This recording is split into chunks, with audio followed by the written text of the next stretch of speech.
you know, if you were to ask anybody in my family, you know, where they would have seen me at the age of like 15 or 16. Yeah. You wouldn't. It wasn't this. He wouldn't. No, he wouldn't be here. No. Yeah. I mean, I was like, my family, I was like the black sheep, like destined to follow into the footsteps of my father and everybody else. Like, Or worse. I wasn't supposed to be where I am right now. You guys are now what, 5 years straight with the Michelin Bib Gourmand, right? I mean, that's a major thing. You guys are setting that track record, setting that precedent that we're not a splash in the pan here. We are here to stay. When you can feed the people like that and they have smiles and you're getting people together, that's why we're doing all of this. That's how it started, and we want people to feel like they're in our backyard when they're at the restaurant, because it's community coming together that goes above and beyond anything. And if you don't have that, what do you have? We hit a lot of walls, but he doesn't take no for an answer. Yeah.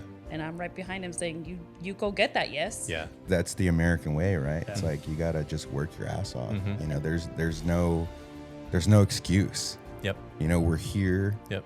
This is the land of opportunity. I don't care what anybody says. Shade isn't a place you hide. It's where you pause, where you think, where real work happens. Quietly, creatively, and authentically. No slides, no filters. Just candid conversation about a story worth telling. It's not about villains. This is where brand builders, creatives, and storytellers come to share the stories they usually don't tell in pitch decks or press releases. It's about the people who work behind the scenes, challenge the obvious, bend the rules, or build unforgettable brands. This is Shady Characters. We're here today recording Shady Characters with two great friends, Danny and Brenda Castillo. You guys started Heritage Barbecue, which, for us locals in San Juan has been such a blessing and such an amazing addition to the town. But I'd also say that there are people from much farther reaches away that make the effort to come all the way here because of the amazing restaurant and flavors that you guys have brought. We're just the thankful ones, or the fortunate ones that happen to be here in San Juan, and that's pretty awesome for us. But, tell us a little bit about the journey here to Heritage and whatnot. Well, we started in our backyard way before it was the brick and mortar. We were both working full-time jobs, and I started as a hobby of us feeding our friends and family, and our house was the hangout house, the party house, whatever you call it. And it just turned into, his hobby, and then we started selling plates, and we would run out of food, and we started doing it every weekend. And where were you guys living? We were, and what was it right before you opened the restaurant, or how we were how doing many it for years like before this? 4 years before the restaurant. I mean before that too, but started selling in 2016. But our house is, we've been together since we were kids. I met him when I was 15, and so whenever we moved out, it was always our house was the hangout spot. But officially selling, I think in like 2016, 2017, Yeah, it's like the Sancho's Tacos guy. Have you heard of that restaurant, or it's like a chain in Huntington that he used to make tacos at house parties. Yeah. It's like, and it turned into a restaurant. Obviously, not to the level that you guys are doing. But it's kind of fun to watch backyard hobbies turn into like full blown culinary careers. Yeah, they're probably more successful than we are for sure. They've just been doing it longer. Yeah, that's what I mean. That's exactly what I mean. But you guys are they can chill now. You guys are penetrating their market. You're moving up to Huntington now. You've got a new location. Yeah. There's room. There's room out there. There's for room for everybody. everybody. Yeah. Has that been a really fun new addition? You guys have you've got a certain aesthetic here in San Juan. You've got a certain vibe. You've expanded now. You've got two other restaurants. But I think that what's unique is that they each kind of have their own look, their own feel, their own menu to an extent, right? Mm-hmm. Has it been fun to expand outside of what you established here at San Juan and grow into different areas? Yes. Yeah. It has. Yeah. People ask us, like, when we started doing the diner, like, how did you come up with this concept? And our answer is it's what we're into right now. Yeah. We're building what we love and what we like, and so it's something that we would go and do if we ever have a day off, which 2026 looks pretty promising right now. Yeah. I think you kind of hit the nail on the head in terms of maybe things that influence Danny, and I'd love to hear from you on this. Is one of the coolest things about La Hut is that it's not in a traditional structure, right? And so there probably was a big draw to let's find something that we can do here because of how unique the space was, right? Do you feel influence by things like architecture and things like that? Does that weigh into how you live your life?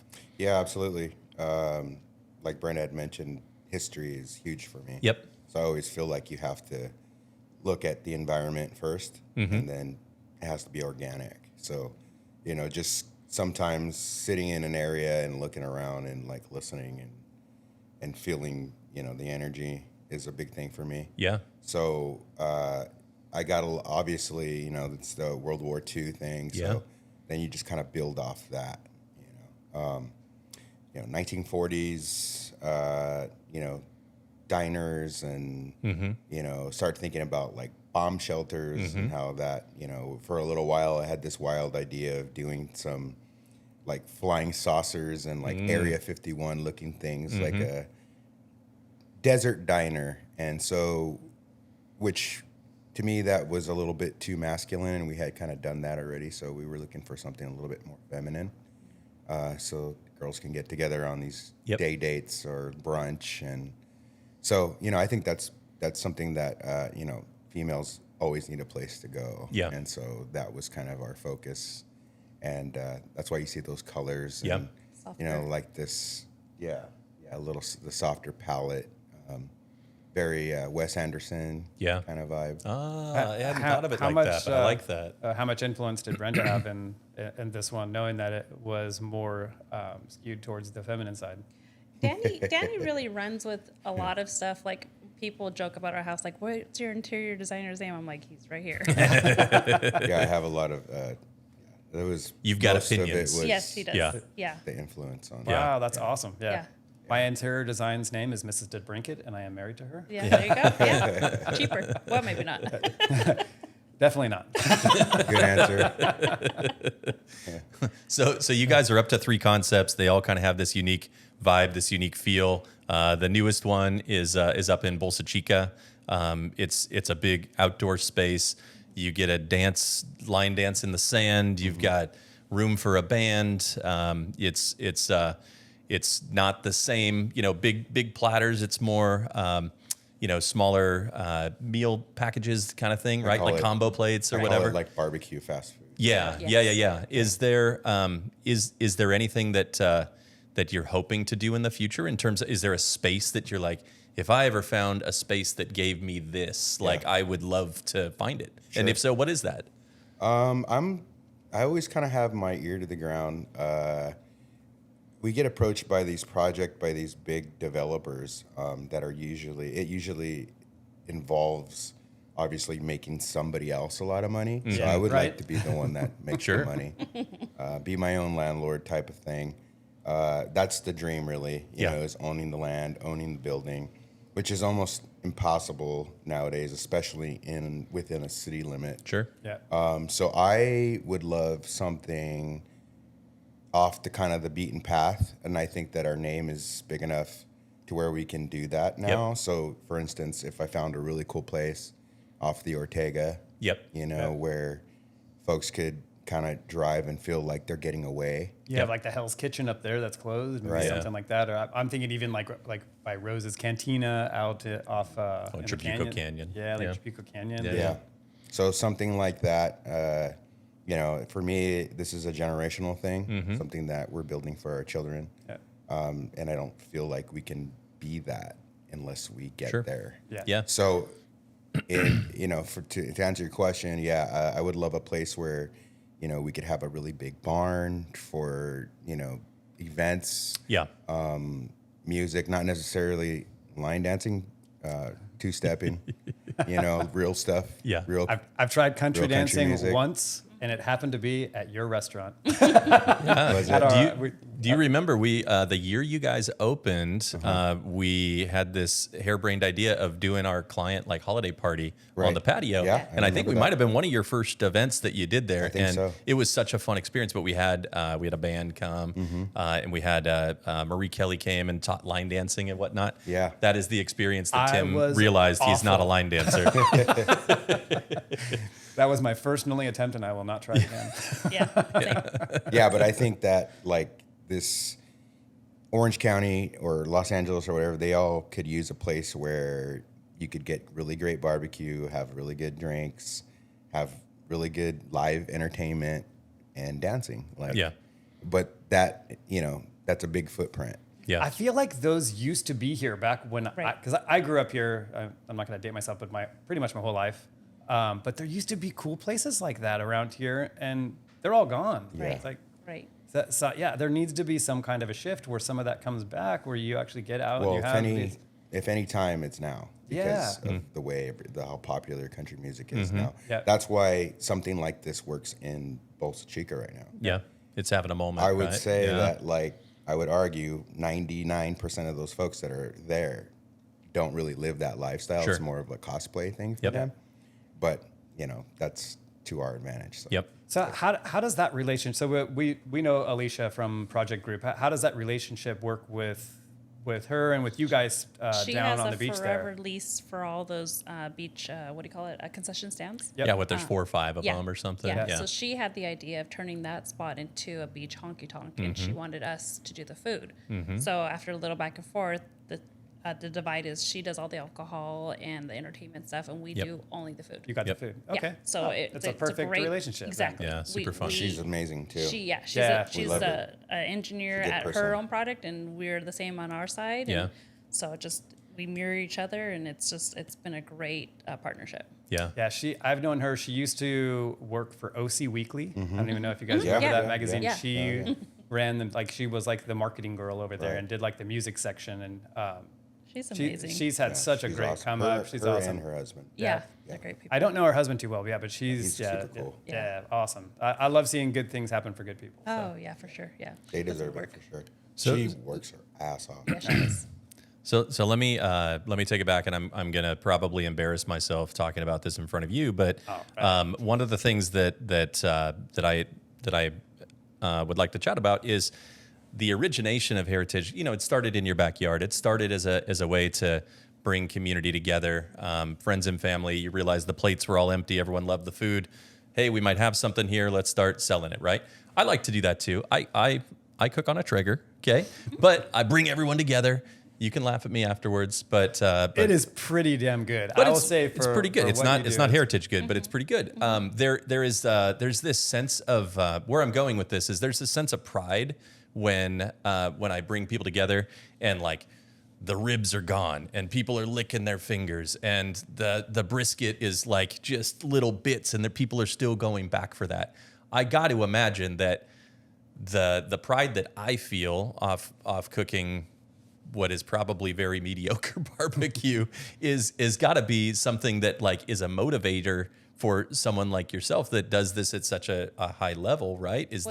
That's when you're rich in here. Yep. Yeah. When you can feed the people like that, and they have smiles, and you're getting people together. That's why we're doing all of this.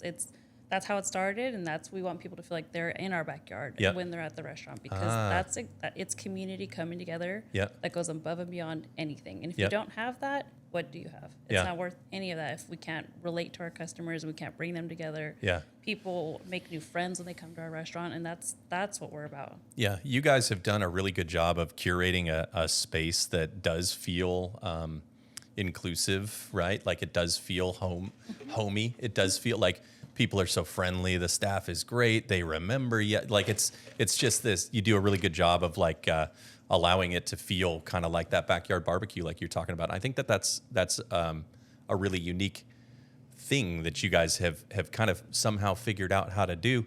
That is not a common, like I don't feel that way when I go to every restaurant, right? So that's something that is intentional. Yes, and it it's is. something that like you guys have identified probably as a really valuable part of your business, right? It's the branding in a way. It's the branding and the storytelling, because people leave that and they go tell that story. Right. And that's really, really powerful. We do a lot of storytelling here as a creative agency, right? So I'm always intrigued at hearing how other people apply storytelling in their own businesses. Is there any other ways that you would think storytelling really plays a pivotal role for heritage? Well, when you said that, we have meetings or we hire new people, we educate them about the heritage culture. Yep. That's what, it has to expand to that. And when we open the hut, can you give us the breakdown on what that culture is? I mean, it's just relating to people remembering the customers in line. This is not our first job. We've had many customer service jobs, and I've been trained in all areas of customer service, and it's about connecting with the person. And like, if you walk in with your kid, if you're not going to talk to me, I'll talk to your kid. Oh, that's a cute shirt, or balloon you have, or dog, whatever. It's making that connection and going above and beyond. They're here just handing me money. Sure. It's not, you can win a person over with connecting with them more than anything else, but also back it up with bomb-ass food. Yeah. And that's really hard to do at scale. I mean, you guys get lines of hundreds of people probably a day coming through that. That's really hard to make everyone feel a sense of familial sense of, connection with you when there's that many people, like that's a big accomplishment that you guys have pulled that off. Yeah. How do you guys measure how much food to prepare each day? Like, cause you can't, I feel like you do a pretty good job of picking the right amount. During the summer, cook as much as we can. Yeah, you max them out. Yes, yeah. And then when people start going back to school, we scale it down a little bit, and if we're selling out, then we're not cooking enough. Yeah. So it's you learned it by the school of trial and error. Yes. After leading up to Christmas, people might not be coming out so much because they're saving for Christmas. Yeah. But we also do a lot of caterings and our events. So it's just weigh it. Do you still not have a phone there? You can contact us through mail. Send a pigeon over. Could you imagine if our phone was there? I know. I've seen it multiple times. People complaining on Facebook. Oh yeah. I tried to call. There's no phone. I am not going to give them my support. It's okay because there's a line, honey. Yeah. I guess that's a good problem to have, right? If they're complaining about not being able to contact you, it's It's all right. There's still a line of people. I don't think they're going to miss you not showing up today. No, thank you. That was on purpose. Yeah. This feels like, on paper, you guys opened Heritage at a really inopportune time for a new business to come in, right? This is 2020, right? This is COVID times. Before that, we were teenage parents. We scripted and saved for our first house. It was such a huge proud moment for us. We sold that precious gem to open this place. At the same time, we accidentally had a oops with our third child, and then the pandemic hit. So it was like trifecta of holy shit. What's next, and but you believed in it. You had a great concept. You had a great product. I believed in him, and I was very confident in what he can do, and we just kept pushing forward. And we didn't open this spot with a blessing of the health department or county or anything. Like, we just kept pushing. We hit a lot of walls. But he doesn't take no for an answer. And I'm right behind him saying, you go get that, yes. How did you end up picking San Juan for that location? They picked us. Really? The landlords for the spot wanted barbecue there, just like how Alicia found us. They went and sought us out, and they tested our product, and they liked what we do and our culture and all the stuff. And because it used to be. The spot that was there before. Hamburger. It was Pedro's and then Mission Grill. When it was Mission Grill, it wasn't great food, so I was excited for something new to come in there anyway. One lady, before we opened, she came to Heritage, and she said that her son or somebody used to work there, and she would ask them which chef was on duty because she knew which chef not to eat. When oh, how funny. But I will say, as on paper, as inopportune as that timing felt, what was really unique is that you guys were an outdoor dining establishment. You had the ability to spatially separate. You're going to make a line down the block here, guys. Like, space out. Like, you guys had the ability to serve, and they could take stuff to go easily. And so it kind of and the other thing that I was thinking about when I was thinking back to when you guys first opened, there was nothing else to do. I didn't mind waiting hours.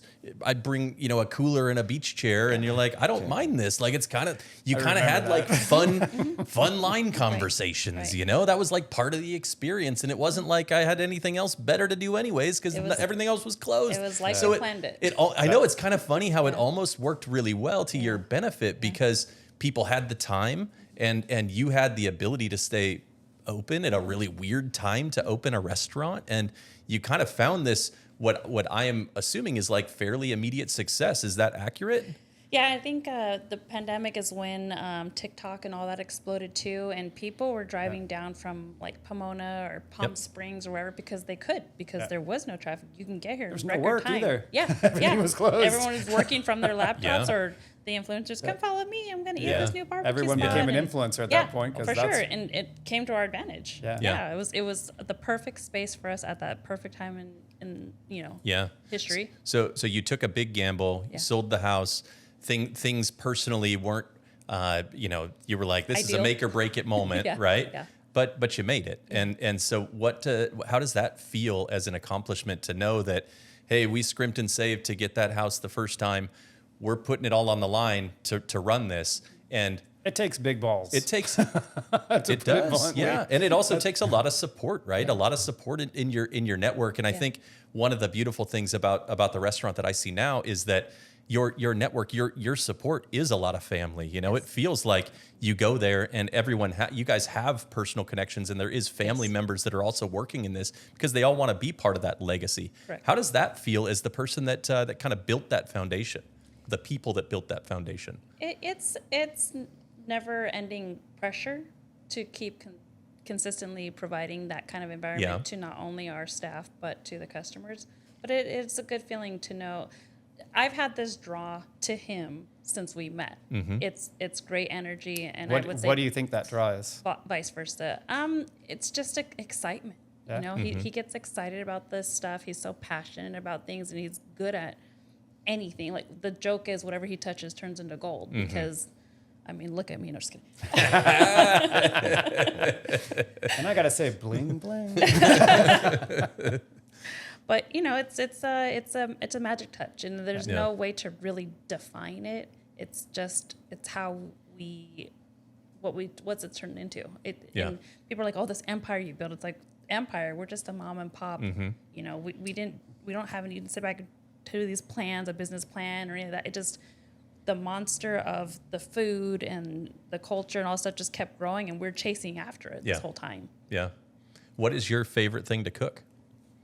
Oh, Out of all the stuff on any of the menus you guys have, do you have a favorite that you're like, I still love making this? Like, this is the best. I mean, I love cooking everything. But yeah. And I love eating it. Me too. I like cooking things that require a little bit more finesse. I think brisket is pretty easy. Pulled pork. Isn't that funny? People talk about brisket's like the holy grail. Easy one, and other people are like, God, if only I could figure out how to make a brisket. Well, I feel like barbecue places are always judged on their brisket. It's like nothing else on the menu matters except for the brisket. Mm-hmm. Yeah, well, that's what we're known for. Yeah, I like cooking and chicken. the beef ribs for you guys are unbelievable. Mm-hmm.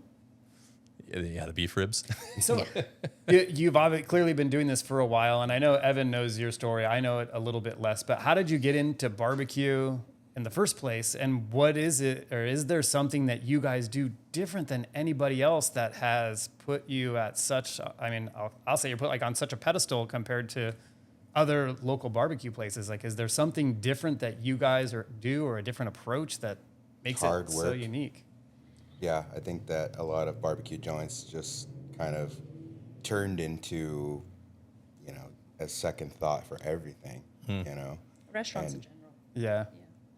It's more about churning and making money rather than crafting an art form. That's what it is. Yeah. I think that, for one thing, in California, it's been really hard to be able to do it the proper way.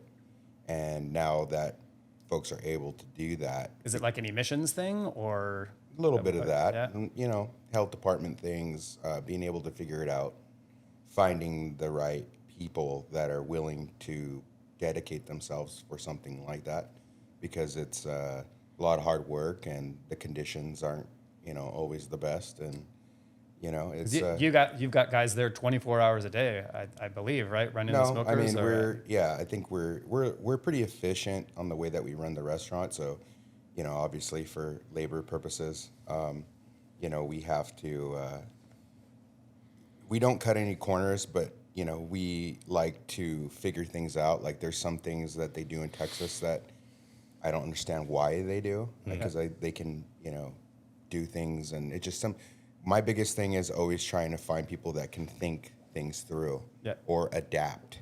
Be efficient.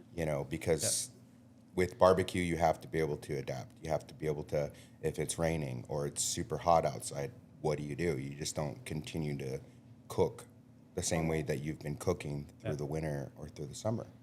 And you have to know how to do those things. And that's like the biggest difference between somebody that comes in and pulls briskets at night versus a pit master. Because a pit master has to know like what to do in those situations. It has to be able to look at what's happening with the product and make those judgment calls.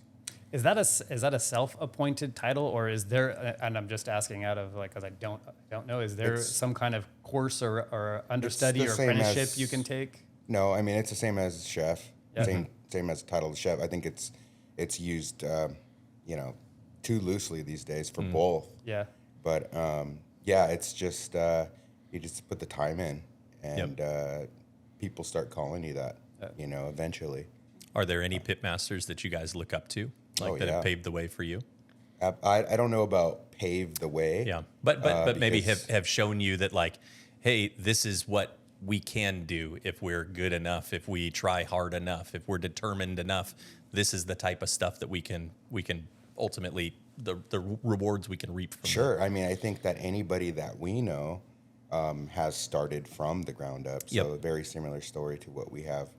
But I mean, dang. I mean, there's so many people that have kind of struggled, and we have this similar thing where, we were doing other jobs, and we had what did you do before you were? I did everything.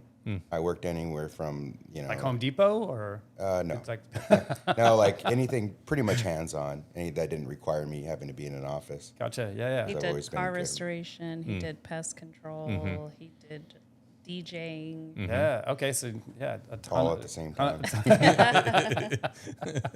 What did they say when you pulled up to to DJ the wedding and you were in the pest control vehicle? 2 for 1 job. Yeah. But that's why I respect what what we do. Yeah. Because it's hard work. I've never been good at anything but this. Yeah. Cooking, and this is what he's been best at. Yeah. I think she would argue that you're good at everything you do. This is the thing you're best at. That's that's most the right to driven towards maybe. He's good at it, and he also likes it. Is the difference. Yeah. There you go. Yeah, it's about finding that passion, right? That's the thing is you have to be able to find people that see that the same way, which is really hard to find. Because people, you have to remember that they're there for a paycheck. But those people that have that extra little twinkle in their eye, that's what really excites me, is being able to take somebody like that and kind of nurture them and help them grow. I love this. So that's another line of question I want to ask you is, was there ever anyone that gave you a shot when you didn't deserve it? No. You had to fight tooth and nail. It wasn't like someone, but what you're saying is that hasn't jaded you into not seeing the twinkle in someone's eye and being like, let me show you the way here, young buck. The only person that's ever done that for me has been my wife. She's the only one that's really ever believed in me the most, I think. Yeah. I can tell that from both you guys. Both of you have that kind of entrepreneurial spirit where you're not afraid to take the risks that need to be taken. Because we came from nothing. Yeah. So it's, it's kind of what drives you. You don't want to go back to that, right? Yeah, and that's why we can understand working with other folks in the industry, especially our own people, from all backgrounds. Because obviously if they're working in a restaurant, I mean, they're not exactly well off, so we can relate because we have been there. We've been to we've been there where we're living paycheck to paycheck, trying to pay the bills, and we understand that. So we always have that in the back of our mind too, how we treat people that work for us. For reference, a few months ago, we were in Austin at a super fancy hotel for an event we did. And the Driscoll? We got put up over there. Soho House. So, Oh, nice. and then 2 weeks later, we were opening up the Bolsa Chica spot, and we were sleeping in our van for 4 days. Yeah.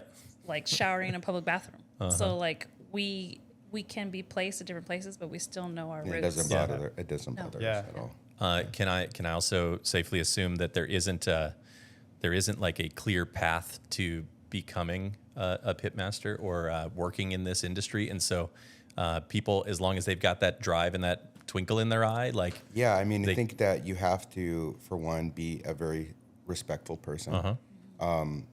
You know, you have to. When I first got started, I put in my time, so I traveled on my own dime and worked for people, you know, for free, and went on these, you know, these crazy road trips with my good friend Abe Delgado, and networked with people. Is that I Crush Barbecue? Yeah. Yeah. I met him. He's a great guy.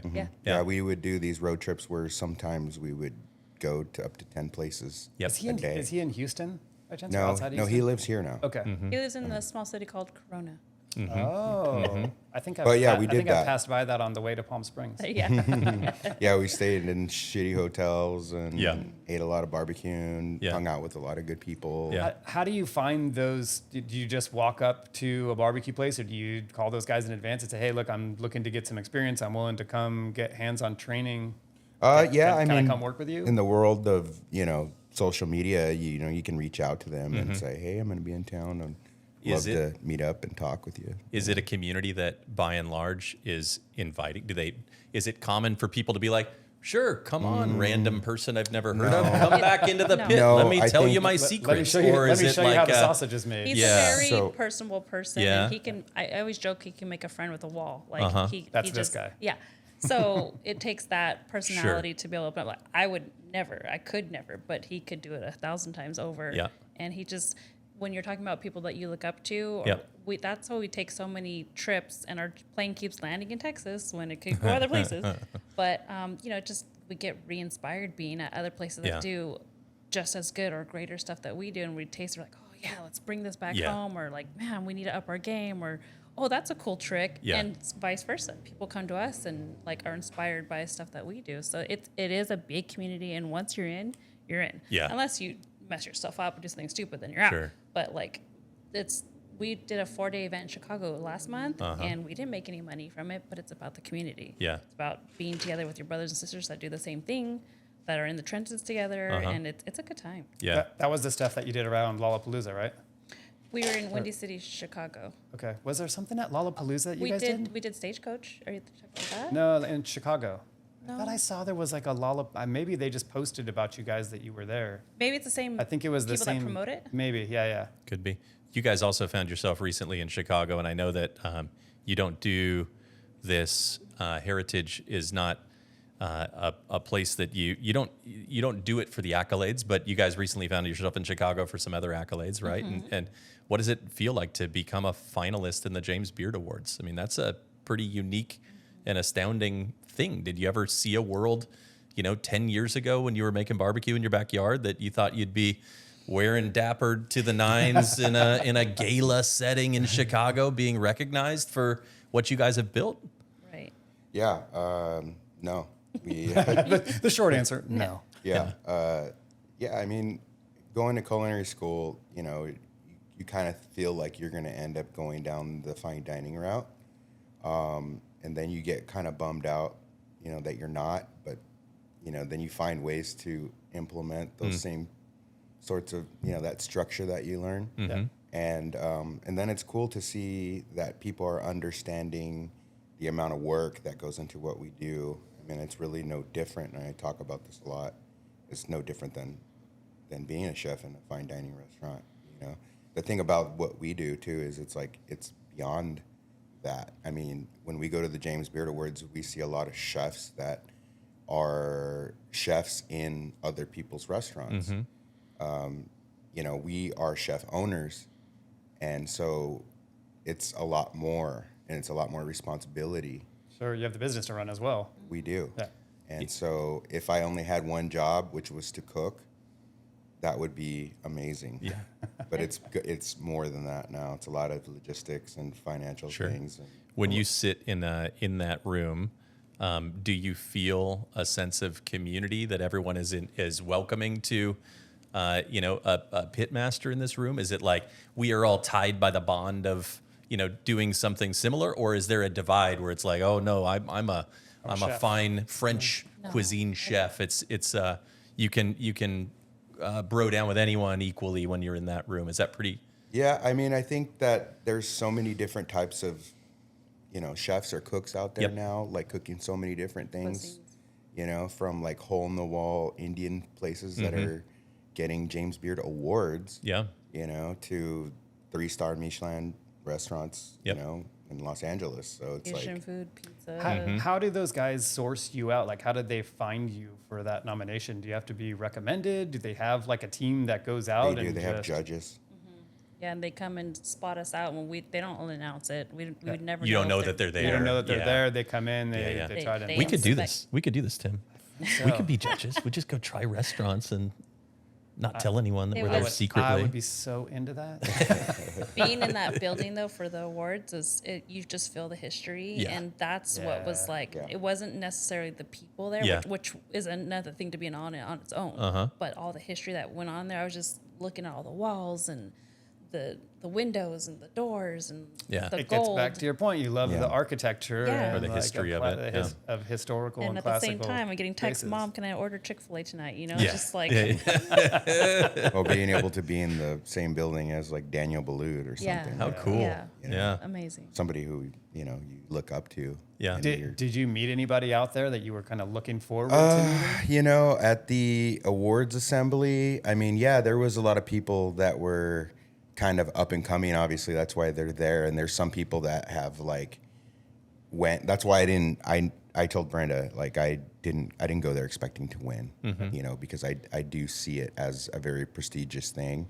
And I know it takes a long time, to be able to, so like there's people that win, like their restaurant has been open for like 6 months. Whoa. And then sometimes there's people that takes them 15, 20 years to get an award. Yeah. They've been nominated that many times. Yeah. And you're nominated and you're going out every year and you just are waiting and waiting. Yeah. But I think it's something to say, talking about consistency, right? Like you guys are now, 5 years straight with the Michelin Bib Gourmand, right? I mean, that's a major thing. You guys are setting that track record, setting that precedent that we're not a splash in the pan here. We are here to stay.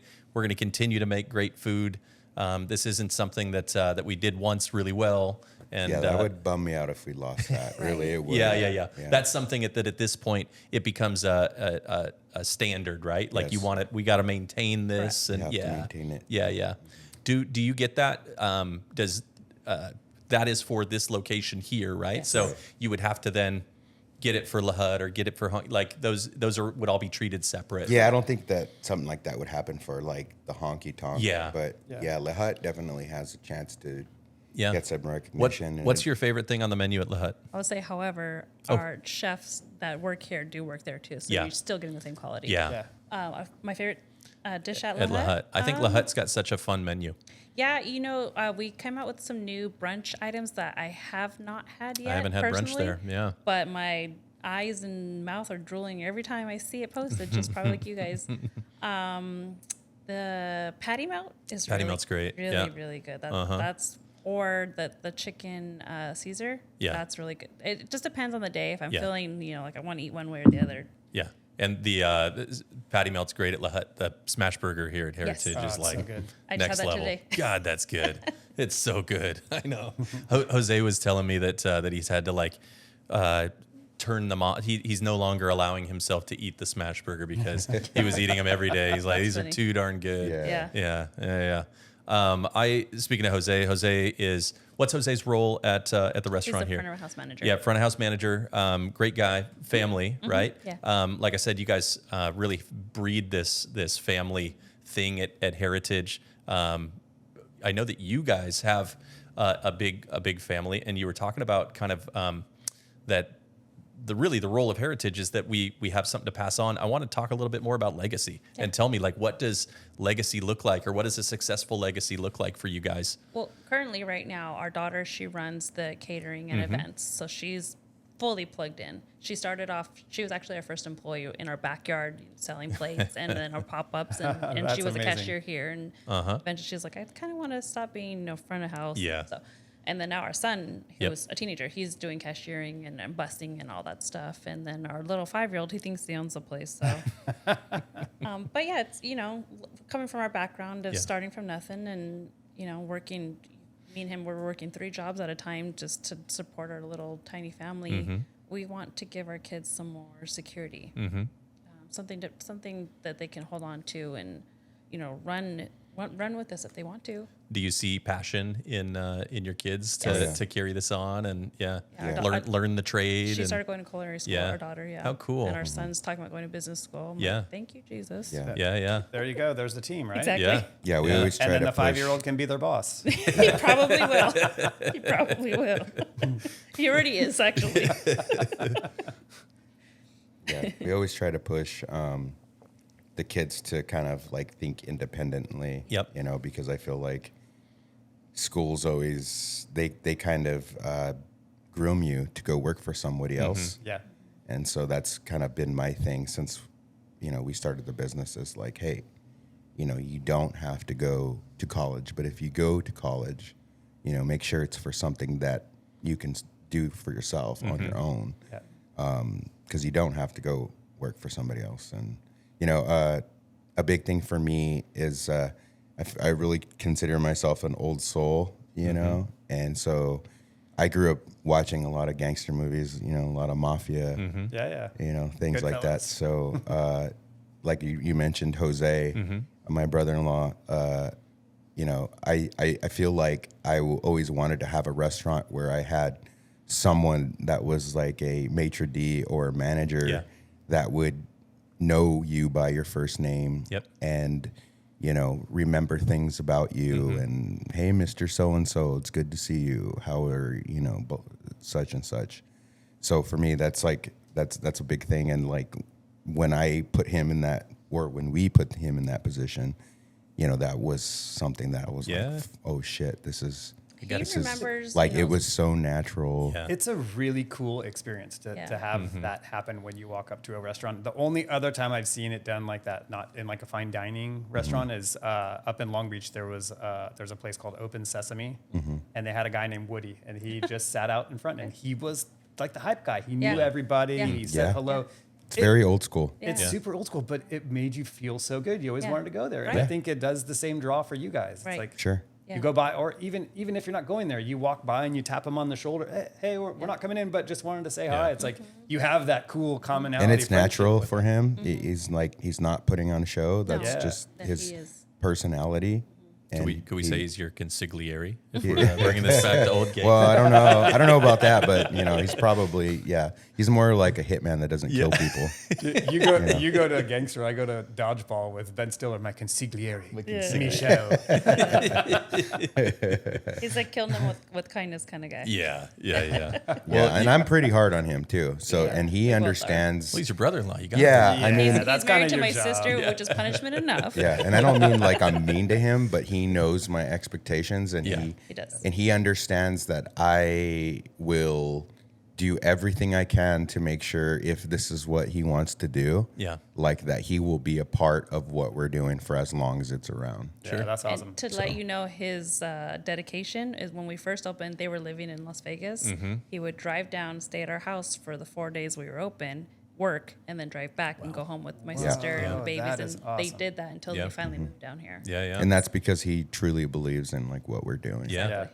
Well, it's exciting to be part of it. I bet you're there from the beginning, and it's kind of like being one of the first people. Not that you guys are going to become $1 billion business like Instagram, but you're there at the beginning of Instagram, and you feel this big groundswell, and you have an instant connection to it. I think that's great. Yeah, you just got to keep putting in that work. You guys know that. It's like, I mean, the harder you work, the more you're gonna accomplish. You know, so I think that's what people need to do is just Do you feel like that's lost on the next generation, and it's hard to instill in your kids to actually work hard? I am not in my kids personally because they know how hard we work. Yeah. But yeah, I mean, I think kids are a little soft, right now. I think I struggle with this. Say that, but we do have like Cooper. He's a young youngster, and he works his butt off. So there are both sides of that. A lot of it has to do with family. Yeah, I was going to say I struggle with this. I mean, I'm raising 3 young girls. I got 8, 5, 2, and I struggle with this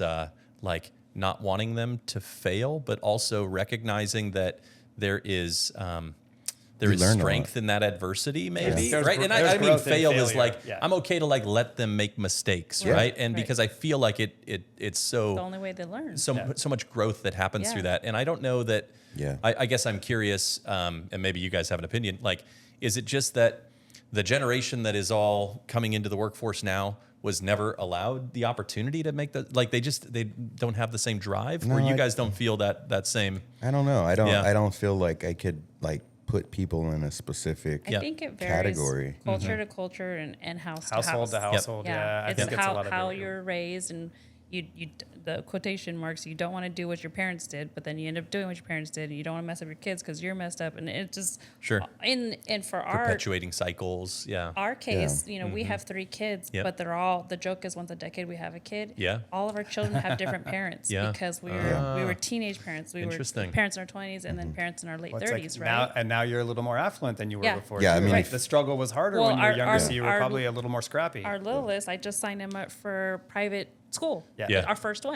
You probably weren't doing that with the other ones. Oh no, absolutely not. Yeah. So it's a whole new experience, and like we can give that to him. Yeah. So we are. Yeah. And if you were to ask anybody in my family, where they would have seen me at the age of like 15 or 16. Yeah.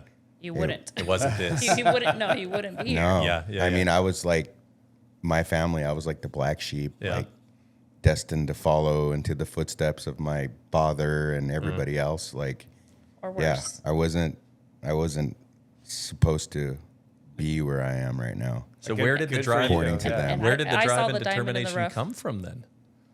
Not wanting to go down that path. All right. Wanting You saw the diamond in the rough. I did. to see a change, like wanting a change for our family. It had just gotten so bad, that I knew that if we were gonna continue our family, not like we had a legacy, but when my grandfather came here from Mexico, he accomplished so much.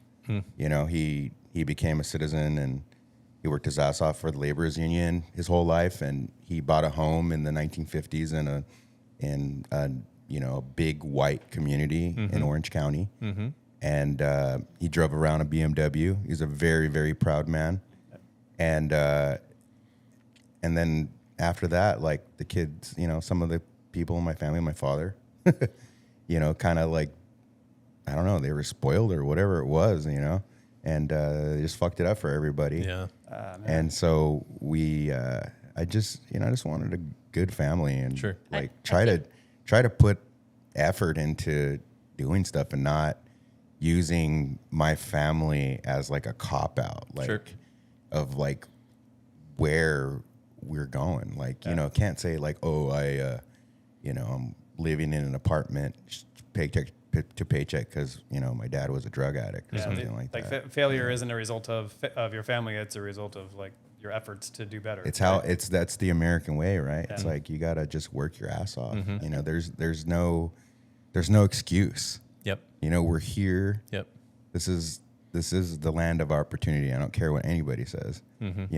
How do you balance, like when working your ass off, how do you balance or how do you value the balance of work and family? Do you guys have a good balance in your life right now? When you find the secret, let us know. Yeah, That's tough, man. Is it all work right now? I was going to say when he met me and met my dad and saw how my dad raised us, and he's like, wow, your dad's a father. Like, he took us on camping trips and all this stuff. So I think that was a big inspiration for him too. Yeah. An eye opener, and be like, I really want to provide for my wife and my one kid at the time. And then we just kept adding on more kids. But Right now, the way we're balancing it is his wonderful mom has been staying with us since April because we've just been jam-packed. And like we keep saying, oh, next week you're going to go home. And then our calendar blows up again. Little does she know, we added an ADU in the backyard. She's never leaving. We are looking for a new place, and I keep looking for like the in-law suites because like it's going to just necessary at this point. You know? Where is she from? She lives in Chino Hills. It's not so that it's a little far, cooler than by the beach now, so it's a little bit of a vacation too. It's like an hour and a half drive to us, so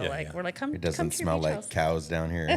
My in-laws are from Rancho Mirage, so I always point it as, you're gonna come on a vacation to the beach and stay with us. Get out of that heat. Yeah, we'll feed you. But it's not easy to balance everything. You know, the kids and the work and us, and you know, we recently realized like we need to remember to put us on a high pedestal too, because we're together all the time. We do these long drives together. We are together at work, and we're not spending that husband and wife cherishing time together. It's and we bring our work to bed. You can get lost in everything that's going on, and like you always have to like pull yourself back to like what's really the most important things, like health, family. You know, like above anything else. Like those are the most important things to me.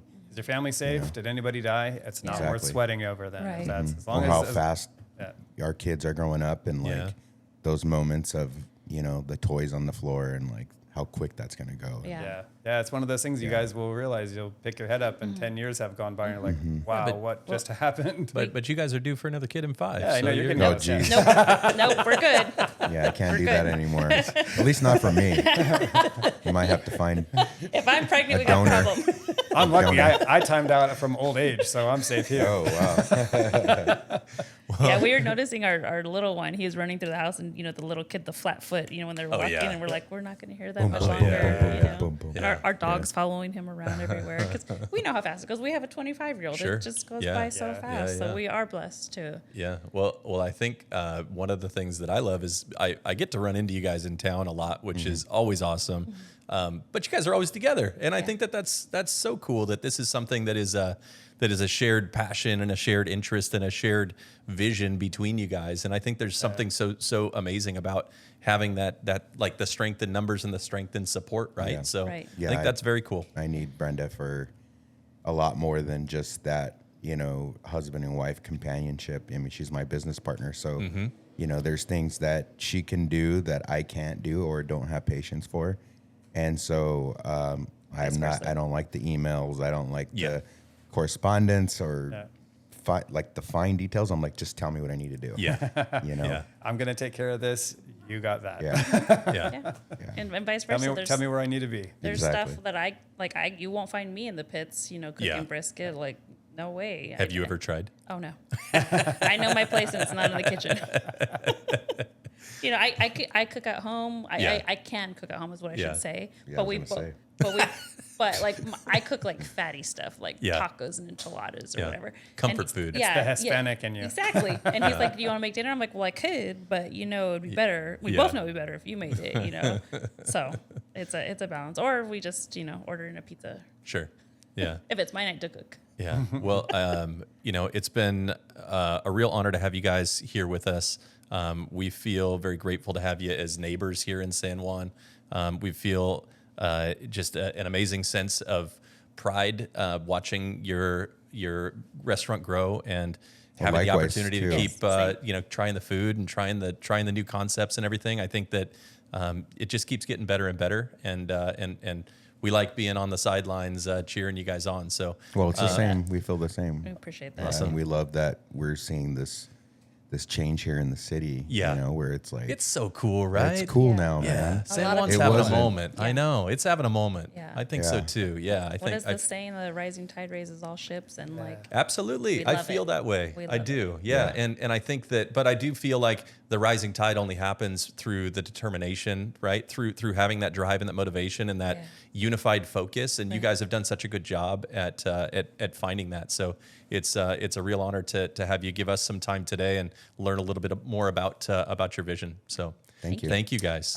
Any plugs that you want to give them a chance to drop? Do you guys do you want to plug the restaurants real quick or anything else? Yeah, I mean, Heritage, that's what we're here talking about. We have La Hut Dinette. It's a winery. It's a diner wine bar in Santa Ana, and then the Dos Chicas, the Heritage Smokehouse. Awesome. Well, thank you guys again. We'll come over and have some tacos with you soon. Please do. Yeah. All right. Thank you. Thanks, guys. Thank you, guys. Pete, you just give me a thumbs up. Do we all sound okay? You guys sound great. Oh, okay. Oh, all right. So we're going. The joke is whatever he touches turns into gold because, I mean, look at me. No, just kidding. He did car restoration. He did pest control. He did DJing. All at the same time. What did they say when you pulled up to to DJ the wedding and you were in the pest control vehicle? 2 for 1 job. Yeah. Who's got the more refined palate out of the two? Oh, of for you? sure. Yeah. Yeah, I'll eat anything. He got me to eat escargot, which I've never had before. He's like, just eat it. Yeah. And what did you think? Well, it was after my double martini, so it was good. Anything was good. Yeah.